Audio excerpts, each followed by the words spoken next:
Hey you guys, it's Brandy Chanel. Welcome back to my channel. Welcome to your Real Housewives of Potomac season 6, episode 5 review. Without further ado, let's get into it.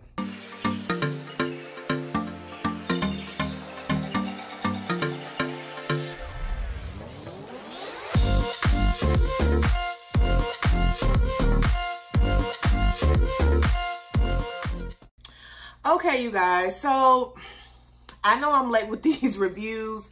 You got Love and Marriage Huntsville coming up next. I saw the encore. Nothing interesting happened with the encore. Honestly, I'm not all that interested in the encore, but I mean, I may do a brief overview over the season finale of the encore this week, but it just wasn't interesting. But y'all ain't come here for that. Y'all came here for Real Housewives of Potomac. So Ashley done had her baby. Even though I really don't care about Ashley and Michael, like every time they come on the screen, I'm just like, ugh, the predator and his wife. I am not, I'm sorry you guys, I'm not an Ashley fan, but whatever. But I will say seeing Dean and Dylan interact with each other, I thought that was really cute. Mia is having a picnic with her family. I put in my notes, they were all dressed up because they was all matching. Like the little boys was dressed like their daddy and the little girl had on tights and some Converses, I think they was. And she had on a little tutu. I was like, where y'all going? Where is y'all coming from, church? And then they just having a picnic. I was like, okay.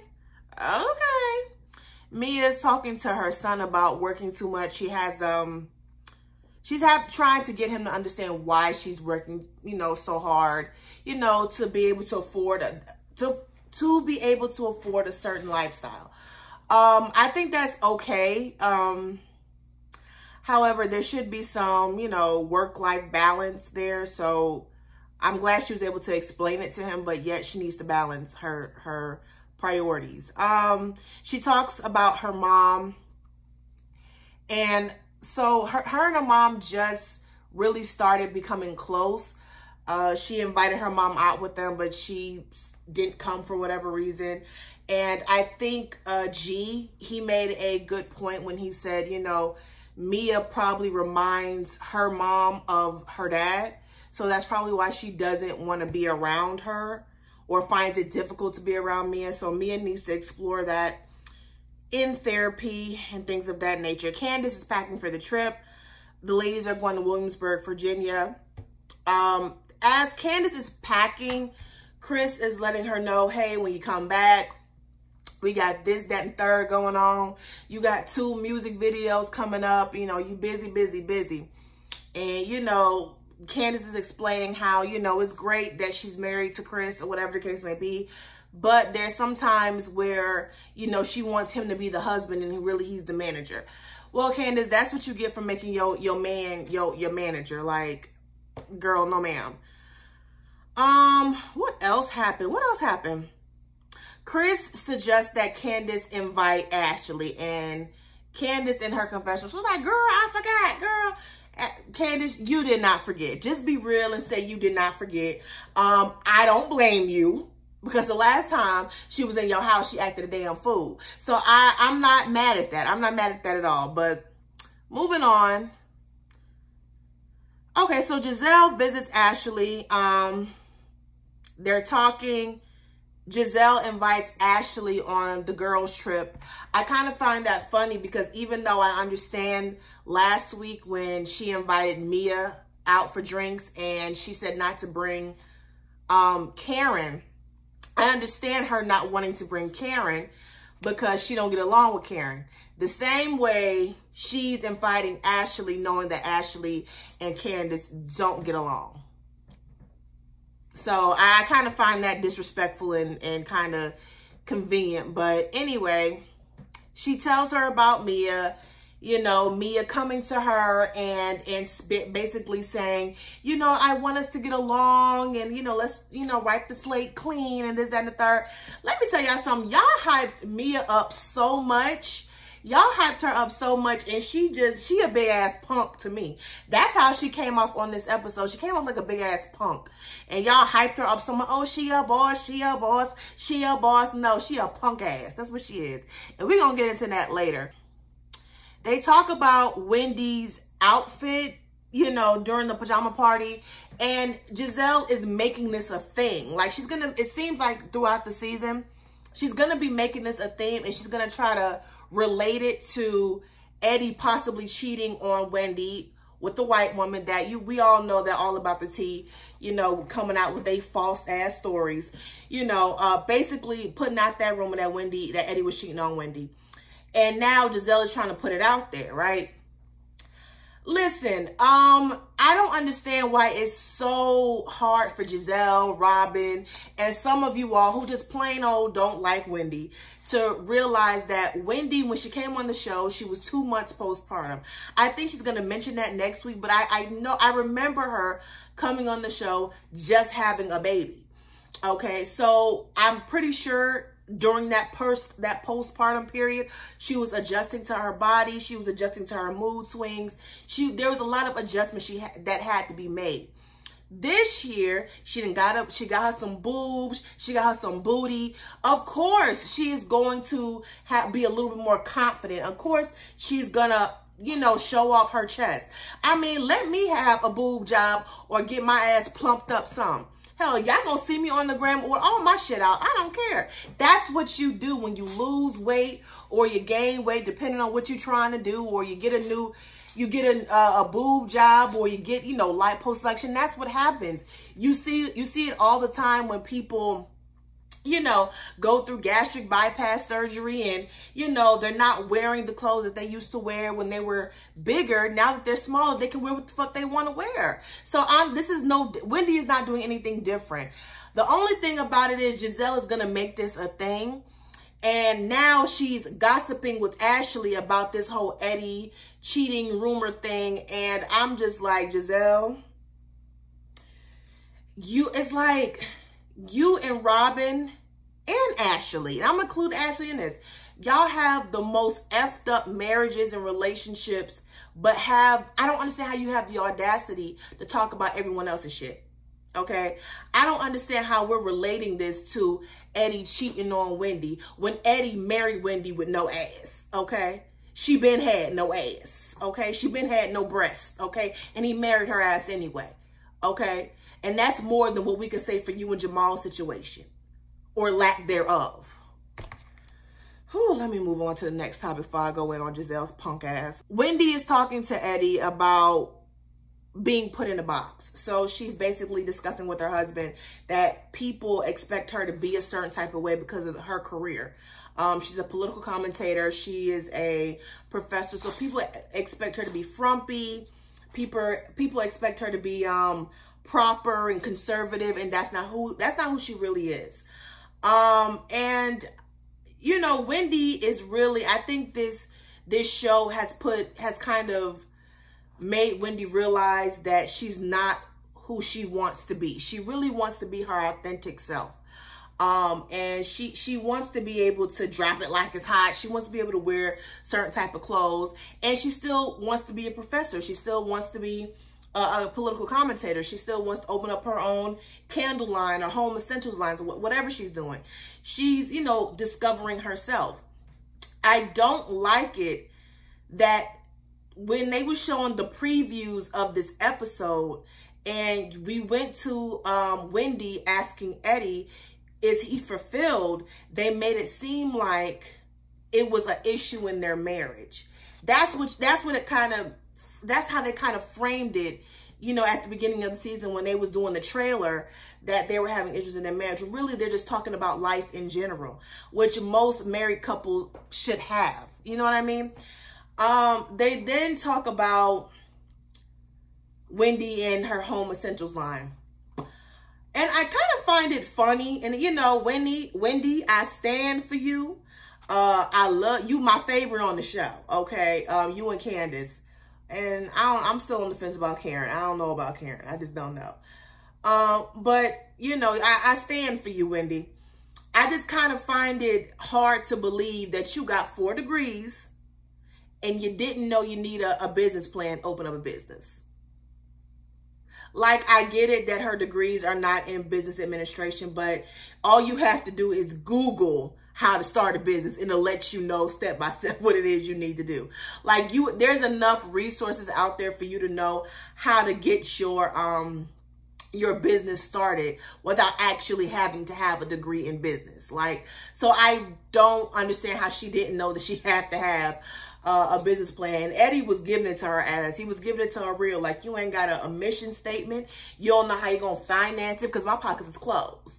He let her know. And I was like, yes, Eddie, let her ass know that we ain't finna be funding your business, because if something happened, what the fuck we gonna do then? So I do like their conversation. Robin and Giselle meet up with Mia. Mia came dressed. I was like, girl, where is you going? Where you going? She had on a long gown, and you know, it looked like it was just like a regular bar. It doesn't seem like the type of place that you would go to dress up, but it just looked like a regular bar. And she dressed up in a ball gown, like she going to I don't know, a charity event. I don't know. She had on her furor, you know, it was a lot. She was doing a lot, but she looked good. So they're talking, and Mia is telling them how she came up in the foster system. I think what happened was her father was abusing her mother, and somehow Mia stepped in. Mia's father like pushed her or something and kind of scarred her up a little bit. Next day she goes to school. She's bleeding through her clothes. A friend said something, and I guess the police were called, CPS was called, and she was removed from her home. And, you know, she was talking about that, and her and Robin they kind of related to each other. Well, they kind of was telling each other similar stories. Juan's parents were, they died of AIDS. That's what it was. They died of AIDS complications due to them having a drug addiction. And that's the same way Mia's father passed away. So I'm glad they were able to relate to each other on that type of level. I'm gonna be honest with y'all. Like, I feel for Mia, and I'm glad that she's coming, you know, she's telling us her story off the bat. I don't like how it looks that she is kissing up to Giselle and Robin. I don't understand. And it's the same shit Monique did when she first came on to the show. The same shit. You know, it's like Robin and Giselle are the least accomplished bitches on this show. Okay, even Candace, y'all swear up and down Candace ain't got shit going on, but she got her own hairline. She doing movies, she doing songs. Wendy is a political commentator. She's a professor. I don't really know what a scholar does, but she has a whole bunch of businesses. You know, Mia, whether she got it from her husband or not, she got some businesses. You know, at least Karen got the Grand Dame perfume and Bloomingdale's. What the fuck does Giselle have? What does she have? Robin selling them little Dollar Tree hats and shit. Okay. And she got to keep her businesses going to be able to afford her house, because Juan ain't fucking with her like that. He's not fucking with her and risking his financial situation because she can't get it together. So I don't understand how we are trying to kiss the ass of the two least accomplished bitches on this show. Like, I don't understand. I think Giselle or Robin may be some secret producers. I don't know. But it just, to me, it just doesn't seem like...